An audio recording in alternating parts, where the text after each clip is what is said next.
میرے ابو کے مرنے کے بعد دادا جی ہمارا خیال رکھتے تھے۔ روزانہ دادا جی امی کو اپنے کمرے میں بلاتے تھے کہ مجھے دوا کھلا جاؤ، اور روزانہ امی روتے ہوئے دادا جی کے کمرے سے نکلتی تھی۔ ایک دن دادا جی نے کہا کہ اپنی امی کو بھیجو، مجھے دوا کھلا دے۔ میں نے امی کی چادر لی اور دادا جی کے کمرے میں چلی گئی۔ ابھی کمرے میں گئی تھی کہ دادا جی نے مجھے امی سمجھ کر ایسا کام کیا کہ میری روح فنا ہو گئی، کیونکہ زندگی میں رونما ہونے والے کچھ حادثات انسان کو آزمائش کی ایسی چکی میں ڈال دیتے ہیں کہ وہ چاہ کر بھی اس سے باہر نہیں نکل سکتا۔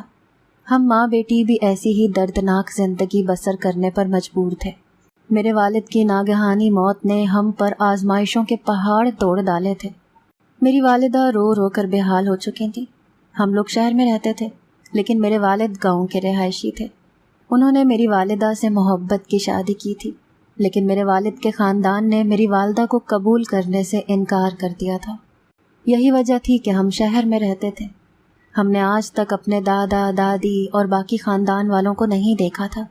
میں اپنے والدین کی ایک ہی بیٹی تھی۔ میں بھی 18 سال کی ہی تھی۔ میں کالج میں پڑھتی تھی کہ ایک دن اچانک میرے ابا کے دوست ہمارے گھر آئے اور ایک ایسی خبر سنائی کہ ہم جیتے جی ہی مر ہی تو گئے۔ وہ کہنے لگے کہ عبداللہ کا ایکسیڈنٹ ہو گیا ہے۔ یہ سن کر میں اور میری والدہ پریشان ہو گئے۔ ہماری تو جسم سے جان ہی نکل گئی تھی۔ جب تک ہم ہسپتال پہنچے میرے والد دم توڑ چکے تھے۔ میری والدہ یہ دیکھ کر وہیں بے ہوش ہو گئی۔ ایک میں تھی جو دوہرے صدمے سے گزر رہی تھی۔ ایک طرف مجھے جان سے زیادہ چاہنے والے میرے والد مجھ سے بہت دور جا چکے تھے، پھر میری والدہ کی حالت سدھرنے کا نام نہیں لے رہی تھی۔ میں اپنی ماں کو سنبھالنے میں لگ گئی۔ بار بار میری ماں کو غشی کے دورے پڑ رہے تھے۔ میرے والدین میں بہت محبت اور الفت تھی۔ ہمارے والد ہمارا واحد سہارا تھے۔ ان کے انتقال کے بعد ہم بے آسرا ہو کر رہ گئے تھے۔ ہم ماں بیٹی اس وقت اس قدر پریشان تھے کہ آگے کی زندگی کیسے گزاریں گے۔ میں ابھی 12ویں جماعت میں پڑھتی تھی، اس لیے نوکری نہیں کر سکتی تھی۔ نہ ہی میری والدہ کو کوئی ایسا ہنر آتا تھا جس سے ہم اپنی زندگی کا گزر بسر کر سکتے۔ اس مہینے کا کرایہ دینے کے بھی پیسے ہمارے پاس نہ تھے، اسی لیے مہینہ ختم ہوتے ہی مالک مکان نے بھی ہمیں کہہ دیا کہ یا تو گھر کا کرایہ دو یا پھر گھر خالی کر دو۔ ہمارے پاس کرائے کے پیسے تو موجود نہ تھے، اسی لیے میں نے سوچا کہ ہم اپنے ابا کے گاؤں چلے جائیں۔ ابا کی زندگی میں ہمارے دادا نے ہمیں قبول نہیں کیا تھا۔ ہو سکتا ہے میرے والد کی موت کا سن کر ان کے دل میں رحم آ جائے، اس لیے ہم گاؤں جانے کی تیاری شروع کرتی۔ امی پہلے تو انکار کرتی رہیں کہ تمہارے دادا بہت سخت مزاج کے ہیں، کبھی ہمیں نہیں اپنائیں گے، لیکن میں نے ان کی ایک نہ سنی۔ گاؤں کا پتہ امی کو معلوم تھا۔ میرے دادا اس گاؤں کے سردار تھے۔ میں نے اپنے ہاتھ کی انگوٹھی بیچ دی جو میرے والد نے مجھے 10ویں جماعت پاس ہونے کی خوشی میں دی تھی، اور ضرورت کا سارا سامان باندھ کر ہم گاؤں روانہ ہو گئے۔ گاؤں پہنچ کر ہم نے ایک ٹانگے والے سے کہا کہ ہمیں امیر صاحب کی حویلی جانا ہے۔ ٹانگے والے نے سردار صاحب کا نام سن کر بڑی عزت سے ہمیں دیکھا تھا، کیونکہ میرے دادا کی گاؤں میں بہت عزت تھی، اسی لیے ان کے گھر کا پتہ سب کو معلوم تھا۔ ٹانگا ایک بڑی سی حویلی کے سامنے رکا تو میں نے ان کی حویلی پر نظر ڈالی۔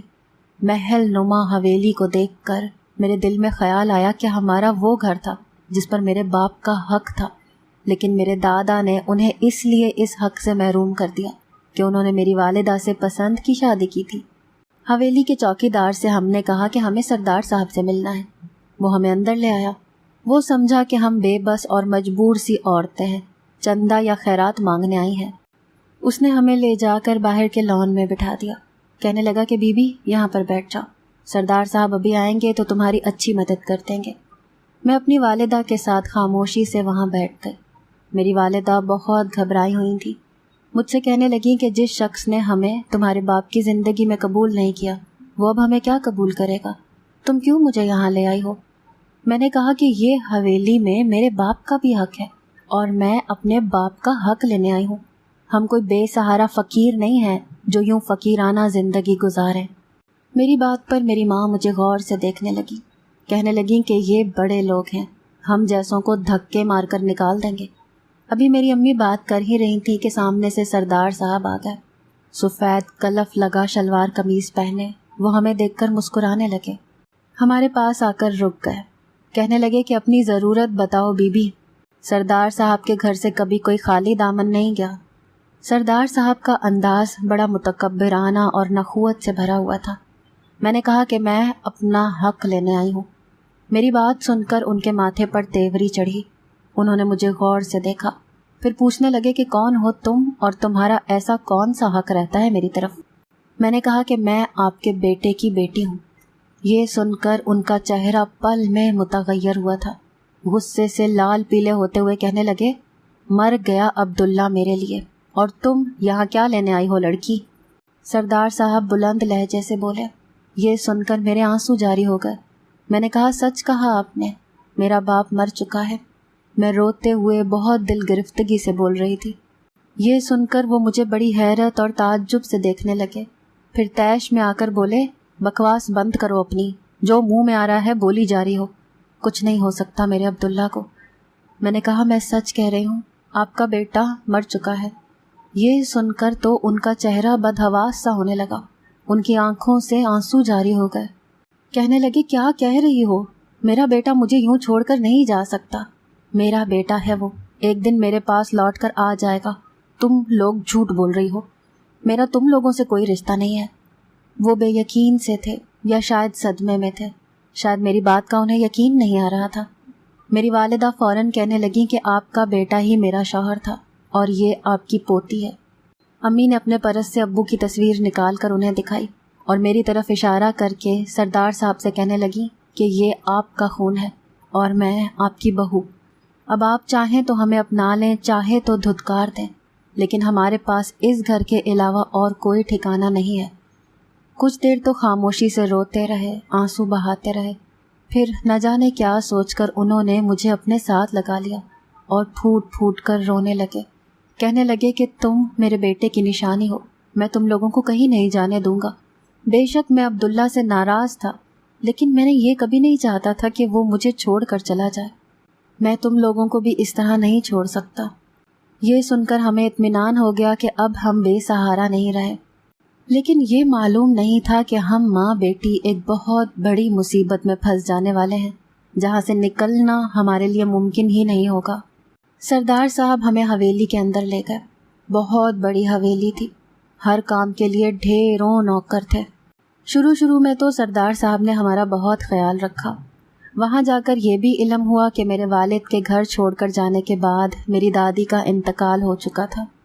انہوں نے میرے والد کا غم دل کو لگا لیا تھا، لیکن شوہر کے غصے کے سامنے زبان نہیں کھول پائی تھی۔ میرے والد سردار صاحب کی واحد اولاد تھے۔ دادی کے جانے کے بعد اب وہ تنہا رہ گئے تھے۔ میرے دادا مجھ سے بہت محبت کرتے تھے۔ جب بھی گاؤں سے واپس لوٹتے گھنٹوں میرے پاس بیٹھ کر میرے والد کی باتیں سنتے رہتے تھے اور آنسو بہاتے رہتے تھے۔ ابھی ہمیں وہاں رہتے 1 ماہ ہی گزرا تھا کہ سردار صاحب مجھ سے بہت پیار کرتے تھے، لیکن ایک عجیب بات یہ تھی کہ میری والدہ سے بات نہیں کرتے تھے، انہیں دیکھتے بھی نہ تھے، نہ ہی ان سے کوئی گفتگو کرتے تھے۔ شاید ان کا دل میری والدہ کی طرف سے ابھی بھی صاف نہیں تھا۔ جب بھی ان کی نظر میری والدہ پر پڑتی تو وہ ماتھے پر تیوری چڑھانے لگتے، لیکن اب وہ بہت بیمار رہنے لگے تھے، نوکروں پر چیختے رہتے تھے، دوا نہیں کھاتے تھے۔ تب میری والدہ نے ہی ہمت مجتمع کر کے ان کی ڈانٹ سننے کے باوجود ان کی خوب خدمت کی، انہیں دوا وہ خود کھلانے لگی۔ پہلے تو وہ امی کو گھورتے رہتے تھے، دوا کھانے سے بھی انکار کر دیتے تھے، لیکن آہستہ آہستہ ان کا رویہ میری والدہ سے بدلنے لگا۔ شاید ان کے دل میں میری والدہ کے لیے گنجائش پیدا ہو چکی تھی۔ اب وہ رات کو جب بھی دوائی کھانے لگتے تو میری والدہ سے ہی کہتے کہ مجھے آ کر دوا کھلا جاؤ۔ میری والدہ انہیں دوا کھلانے کمرے میں چلی جاتی۔ پہل تو امی 15 منٹ میں ہی واپس آ جاتی تھیں۔ میں تب تک اپنے کمرے میں لیٹ جاتی تھی، لیکن جب کمرے سے باہر آتی تو کچھ متفکر سی ہوتی تھیں، کسی گہری سوچ میں ڈوبی ہوئی ہوتی تھیں، اور جب میں ان سے وجہ پوچھتی تو وہ چونک سی جاتی تھیں، مجھے نم آنکھوں سے دیکھتی، نفی میں سر ہلاتے ہوئے کہتی کہ کچھ نہیں ہوا، تم سو جاؤ۔ مجھے یہ سن کر عجیب سا لگتا تھا کہ دادا آخر ایسا کیا کہتے تھے جو وہ باہر آتے ہی پریشان سی، گمسم سی ہو جاتی تھیں۔ جب سے میرے والد کا انتقال ہوا تھا میں نے اپنی والدہ کے چہرے پر مسکراہٹ تک نہیں دیکھی تھی، وہ ہر وقت اداس اور غم زدہ سی رہتی تھی۔ پہلے تو دادا امی سے صرف دوائی ہی مانگتے تھے، لیکن اب تو وہ اپنا ہر کام میری امی سے کروانے لگے تھے۔ حالانکہ ان کے خدمت گزاروں میں کمی نہیں تھی، بات اگر یہیں تک رہتی تو مجھے برا نہ لگتا، لیکن کچھ دنوں سے جو بات میں نے محسوس کی وہ کچھ عجیب سی تھی۔ رات کو جب دادا امی سے دوا مانگتے اور امی ان کے کمرے میں چلی جاتی تو جب وہ واپس آتی تھیں تو وہ رو رہی ہوتی تھیں، اور اب تو دادا کے کمرے میں امی کو گھنٹوں لگ جاتے تھے۔ میری والدہ رات کو میرے ساتھ میرے کمرے میں ہی سوتی تھیں۔ جب تک امی دادا کے کمرے میں رہتی مجھے نیند نہیں آتی تھی، بس میں یہی سوچتی رہتی تھی کہ ایک دوا دینے میں کون سا ٹائم لگتا ہے، 10 منٹ یا 15 منٹ، لیکن میری ماں 1-2 گھنٹے وہاں دادا کے کمرے میں کیا کرتی رہتی تھی۔ اور دوسری حیران کن بات میرے لیے یہ تھی کہ میرے دادا کا رویہ میری ماں سے بہت بدلنے لگا تھا۔ وہ انہیں بہت اہمیت دینے لگے تھے، لیکن میری والدہ ان کے سامنے ہمیشہ ڈری سہمی سی ہی رہتی تھیں۔ حیرت کا جھٹکا مجھے اس وقت لگا جب انہوں نے کہا کہ تمہاری ماں آج کے بعد عورتوں کی سردارنی ہے، عورتوں کے مسائل کو اب وہی دیکھا کرے گی۔ مجھے لگا تھا کہ یہ بات سن کر میری والدہ خوش ہو جائیں گی کہ خدا نے انہیں ان کا مقام واپس لوٹا دیا ہے، مگر وہ پھر بھی افسردہ سی رہتی تھی، ہر وقت نہ جانے کیا سوچتی رہتی تھی۔ میرے لیے یہ بات بہت خوشی کی تھی کہ میری والدہ کو اس حویلی میں بہو کی حیثیت مل گئی تھی، لیکن اس بات پر بھی میری والدہ کے چہرے پر ذرا سی مسکراہٹ نہ آئی تھی۔ اب تو میری والدہ کا یہ حال تھا کہ جب بھی انہیں دادا دوا کے لیے کہتے تو وہ مجھے گھبرائی ہوئی سی لگنے لگتی تھیں، اور جب وہ کمرے سے واپس آتی تو پسینے سے شرابور اڑی ہوئی رنگت کے ساتھ واپس آتی۔ جب میں ان سے وجہ پوچھتی تو کہتی تھی کہ کچھ نہیں، تم کیوں میرے انتظار میں جاگتی رہتی ہو، سو جایا کرو۔ میں نے کہا کہ جب تک آپ میرے پاس نہیں آ جاتی مجھے نیند نہیں آتی۔ نہ جانے کیوں میری اس بات پر وہ مجھے بڑے غور سے دیکھتی اور پھر پیار سے میرے سر پر ہاتھ پھیرنے لگتی۔ ایک بار میری آنکھ کسی کی سسکیوں کی آواز سے کھلی۔ میں نے دیکھا میری والدہ جائے نماز بچھائے رو رہی ہیں۔ مجھے ان کے رونے پر حیرت سی ہونے لگی، کیونکہ بظاہر تو سب کچھ ٹھیک ہو گیا تھا، اب تو دادا بھی انہیں عزت دیتے تھے، ہم اس گھر میں بہت خوش تھے، کسی چیز کی کوئی کمی نہ تھی۔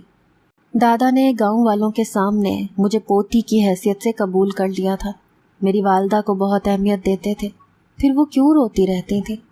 شاید میرے والد کی وجہ سے، کیونکہ میری والدہ کو میرے والد سے بے حد محبت تھی، لیکن پھر کچھ ایسا میں نے دیکھا کہ میرے پیروں تلے سے زمین ہی نکل گئی۔ امی دادا کو دوا دینے گئی تھی، میرے بھی صبح سے سر میں درد ہو رہا تھا۔ میں نے سوچا کہ میں بھی دادا سے سر درد کی دوا لے لیتی ہوں، کیونکہ ان کے پاس ہر وقت دوا موجود ہوتی تھی، لیکن جیسے ہی میں نے دروازہ کھولا تو جو منظر میں نے دیکھا میرے تو ہوش ہی اڑ گئے تھے۔ میرے دادا تو میری والدہ کے ساتھ، میں الٹے قدموں وہاں سے لوٹ آئی تھی۔ ان دونوں کی طرف میری پشت تھی اس لیے وہ مجھے دیکھ نہیں پائے، لیکن جو کچھ میری آنکھوں نے دیکھا میں بے یقین سی تھی۔ میرا تنفس بری طرح سے چل رہا تھا، ایسا کیسے ممکن تھا؟ نہ جانے کیوں میری آنکھوں سے آنسو بہنے لگے۔ جو کچھ میری آنکھوں نے دیکھا تھا میں آگے ایسا سوچ بھی نہیں سکتی تھی۔ میں اپنی ہی سوچ کی تردید کرنے کی کوشش کر رہی تھی کہ ایسا نہیں ہو سکتا ہے میری نظروں کا دھوکہ ہو، کیونکہ کبھی کبھی ایسا بھی ہوتا ہے کہ جو ہماری آنکھیں دیکھتی ہیں وہ سچ نہیں ہوتا، اور جب سچ سامنے آئے تو ہمیں اپنی آنکھوں کے دیکھنے کے انداز پر افسوس ہونے لگتا ہے۔ جب امی رات کو کمرے میں آئیں تو اپنے آنسو صاف کر رہی تھیں۔ جب میرے پاس آ کر لیٹ گئیں تو میں نے پوچھا، امی آپ جب بھی دادا کو دوا دے کر آتی ہیں تو روتی کیوں ہیں؟ کہنے لگی، سمجھ لو میری قسمت ہی ایسی ہے۔ میں نہیں جانتی تھی کہ وہ مجھ سے سچ کیوں نہیں کہہ رہی، کیونکہ جب میں نے اچانک سے دروازہ کھولا تھا تو دادا امی سے کہہ رہے تھے کہ اگر امی نے ان کی بات نہ مانی تو وہ انہیں گھر سے دھکے دے کر نکال دیں گے۔ میری والدہ ان کے سامنے ہاتھ جوڑ رہی تھیں، روتے ہوئے کہہ رہی تھیں کہ جو وہ کرنا چاہتے ہیں وہ ایک ناجائز عمل ہے۔ میں آپ کی بہو ہوں، آپ کے بیٹے کی بیوی، آپ کیسے میرے ساتھ یہ ظلم کر سکتے ہیں؟ آپ میرے باپ کی جگہ ہیں، خدارا مجھے عزت سے اس گھر کے ایک کونے میں پڑا رہنے دیں۔ میرے انکار پر آپ مجھے گھر سے نکال دیں گے تو میں کہاں اپنی جوان بیٹی کو لے کر جاؤں گی؟ میری ماں رو رو کر میرے دادا سے التجا کر رہی تھی۔ اس سے زیادہ میری سماعت میں مزید کچھ سننے کی گنجائش نہیں تھی۔ میں واپس کمرے میں لوٹ آئی تھی۔ جس قسم کی باتیں میں نے سنی تھیں اور جس قدر میرا دادا میری ماں پر آج کل مہربانیاں کر رہا تھا اور میری والدہ گمسم سی ہو چکی تھی، جس خیال نے میرے اندر سے جان نکال دی تھی، میں اس کی تردید کر رہی تھی۔ ابھی میں اسی الجھن سے نکلی بھی نہ تھی کہ ہمارے گھر کی ملازمہ نے میرے شک کو یقین میں بدل دیا۔ وہ ملازمہ کہنے لگی کہ سردار صاحب جیسے نظر آتے ہیں ویسے ہیں نہیں، بہت رنگین مزاج کے ہیں۔ جوانی میں تو غیر عورتوں کے ساتھ تعلقات بھی تھے، اب ذرا گاؤں والوں کی نظر میں نیکوکار بنتے پھرتے ہیں، لیکن عیاشی کا اگر اس عمر میں بھی موقع ملے تو چھوڑتے نہیں ہیں۔ اللہ بچائے بھائی ایسے لوگوں سے۔ وہ کانوں کو ہاتھ لگانے لگی۔ یہ سن کر تو میرا تنفس غم اور غصے سے بڑھنے لگا تھا۔ کیا سردار صاحب کو رشتوں کا تقدس بھی بھول گیا ہے؟ مجھے اپنے دادا سے نفرت سی محسوس ہونے لگی تھی۔ اب تو جب بھی امی دادا کے کمرے میں جاتی میں بے چین سی ہونے لگتی تھی۔ میری والدہ نے ایک بار مجھ سے ڈھکے چھپے لفظوں میں کہا کہ تم ذرا اپنے دادا سے دور ہی رہا کرو۔ میں اس بات پر چپ سی رہ گئی۔ اب تو مجھے واقعی سردار صاحب کے کردار پر شک سا ہونے لگا تھا۔ پھر ایک بار میں لاؤنج میں بیٹھی تھی تو سردار صاحب کسی سے فون پر بات کر رہے تھے۔ کسی سے کہہ رہے تھے کہ شادی پر میں تب آؤں گا جب ناچ گانے کا انتظام ہوگا۔ تم تو جانتے ہو کہ میں اپنی عمر کو نہیں دیکھتا، میرا دل تو ابھی تک جوان ہے۔ وہ ہنستے ہوئے اپنی ایک گھٹیا عادت کا اپنے دوست سے بڑی بے باکی سے ذکر کر رہے تھے۔ انہیں تو ایسی باتیں میرے سامنے کرتے ہوئے شرم بھی نہیں آ رہی تھی۔ میں ناگواری سے وہاں سے اٹھ کر چلی گئی۔ ایک دن سردار صاحب میرے پاس آئے، کہنے لگے کہ میری خواہش ہے کہ تم اپنی تعلیم جاری رکھو، اسی لیے میں تمہارا داخلہ کالج میں کروانا چاہتا ہوں، اور دوسری بات یہ میری حویلی میں کمروں کی کمی نہیں ہے۔ یہ تم کیا ہر وقت اپنی ماں کے ساتھ ساتھ رہتی ہو؟ کل میرے ڈرائیور کے ساتھ جا کر کالج میں اپنا داخلہ کروایا ہو اور خود کو عادت ڈالو اکیلے کمرے میں سونے کی۔ میں تمہارے لیے ایک الگ کمرہ سیٹ کروا دیتا ہوں۔ میں نے دل میں سوچا کہ میں اپنی ماں سے الگ ہو جاؤں تاکہ آپ کو کھلی چھٹی مل جائے، لیکن ہم دونوں ماں بیٹی اس وقت بے بس اور مجبور تھے۔ میں سردار صاحب کے ساتھ سخت لہجے میں بات نہیں کر سکتی تھی، اسی لیے میں نے آرام سے کہا کہ مجھے اپنی والدہ کے ساتھ ہی کمرے میں رہنا ہے، مجھے ان سے الگ رہنے کی عادت نہیں ہے۔ لیکن انہوں نے تو میری ایک نہ سنی اور 2 دن میں میرا کمرہ حویلی کے اوپر کی منزل میں منتقل کر دیا۔ میری والدہ بھی اپنی جگہ پریشان تھی، لیکن لب ان کے بھی خاموش تھے۔ میں اوپر کے کمرے میں چلی تو گئی تھی، لیکن یہ بھی سوچ چکی تھی کہ رات کو نیچے اپنی والدہ کے کمرے میں چلی جاؤں گی۔ رات کو جب سب سو چکے تو میں نیچے اپنی والدہ کے کمرے کے پاس کھڑی ہو گئی، لیکن مجھے حیرت اس وقت ہوئی جب میری والدہ کا کمرہ لاک تھا۔ پہلے تو مجھے کچھ تسلی ہو گئی کہ چلو امی نے اچھا کیا کہ دروازہ لاک کر لیا، لیکن سچ تو کچھ اور ہی تھا۔ میں واپس اپنے کمرے میں چلی گئی۔ صبح مجھے کالج جانا تھا۔ میں تیار ہو کر جب نیچے اتری تو یہ دیکھ کر دنگ سی رہ گئی کہ میرے دادا میری والدہ کے کمرے سے باہر نکل کر اپنے کمرے میں چلے گئے۔ میرا دل تو دھک سے رہ گیا تھا۔ تو کیا وہ رات بھر میری ماں کے ساتھ؟ میرا سر بری طرح سے چکرا سا گیا تھا۔ مجھے لگا پوری حویلی میری آنکھوں کے سامنے گھوم گئی تھی۔ میری ماں صرف میری خاطر یہاں پر رہنے پر مجبور تھی تاکہ میں عزت سے رہ سکوں، اور میری خاطر جو قیمت وہ ادا کر رہی تھی یہ سوچ کر تو میری روح فنا ہونے لگی۔ میں سوچ چکی تھی کہ اب اپنی ماں کو مزید آزمائشوں میں نہیں ڈالوں گی۔ رات کو میں دیر تک نیچے اپنی والدہ کے کمرے میں بیٹھی رہی، ادھر ادھر کی باتیں کرتی رہی۔ اس کے بعد انہیں ایک گلاس دودھ کا دیا اور میں نے کہا کہ آپ کو اپنی صحت کی بالکل پرواہ نہیں ہے، اور وہ دودھ زبردستی انہیں پلا دیا۔ میں دودھ میں نیند کی گولی ڈال کر لائی تھی، اسی لیے وہ دودھ پیتے ہی امی کچھ ہی دیر میں سو گئی۔ میں نے جلدی سے اپنی والدہ کا ایک لباس الماری سے نکالا اور پہن لیا، دوپٹہ لے کر تھوڑا سا گھونگھٹ نکال لیا تاکہ میرا چہرہ صاف نظر نہ آ سکے۔ میری شکل بھی اپنی والدہ سے بہت مشابہت رکھتی تھی۔ میں دادا کے کمرے میں چلی گئی۔ اتفاق تھا یا پھر روز ہی ایسا ہوتا تھا کہ دادا کے کمرے میں نائٹ بلب جل رہا تھا۔ میں نے اندر آ کر دروازہ بند کر دیا۔ دادا یہی سمجھے کہ امی آئی ہیں۔ مجھ سے کہنے لگے، میں دوا کھا چکا ہوں، اب میرے پاس آؤ، میں نے بہت انتظار کر لیا تمہارا، اب میں مزید صبر نہیں کر سکتا ہوں۔ دادا کی خباثت مجھ پر کھل گئی تھی۔ میں ان کے پاس چلی گئی۔ اس کے بعد جو کچھ انہوں نے مجھ سے کہا میرے ہوش ہی اڑ گئے۔ میری والدہ میرے سامنے بیٹھی رو رہی تھی۔ دادا غصے سے مجھے اور میری والدہ کو دیکھ رہے تھے۔ مجھ سے کہنے لگے، میں سوچ بھی نہیں سکتا تھا کہ میری ہی پوتی میرے ساتھ ایسا کھیل بھی کھیل سکتی ہے۔ میں شرمندہ سی نظریں جھکائے بیٹھی تھی۔ جب میں ان کے کمرے میں گئی تھی تو انہوں نے مجھے میری والدہ سمجھ کر کہا تھا کہ میں انہیں ان کی بات کا جواب ہاں میں دوں۔ وہ میری والدہ کی دوسری شادی اپنے بھتیجے سے کروانا چاہتے تھے۔ کہتے تھے کہ میری والدہ ابھی اتنی بوڑھی بھی نہیں ہوئی کہ میرے والد کے نام پر بیوہ بن کر زندگی بسر کریں، کیونکہ آج نہیں تو کل وہ میری بھی شادی کرنے کا ارادہ رکھتے تھے، کیونکہ ان کا کہنا تھا کہ وہ اب بیمار رہنے لگے ہیں اور ان کے مرنے کے بعد میری والدہ کہیں پھر سے بے سہارا نہ ہو جائے، اسی لیے اپنی زندگی میں ہی وہ میری اور میری والدہ کی شادی کرنا چاہتے تھے۔ اسی لیے جب میری والدہ ان کے کمرے میں ان کو دوا دینے جاتی تھیں تو وہ میری والدہ سے اسی بات پر بحث کرتے تھے۔ میری والدہ میرے والد سے بہت محبت کرتی تھیں، اس لیے دوسری شادی پر وہ راضی نہیں ہو رہی تھیں۔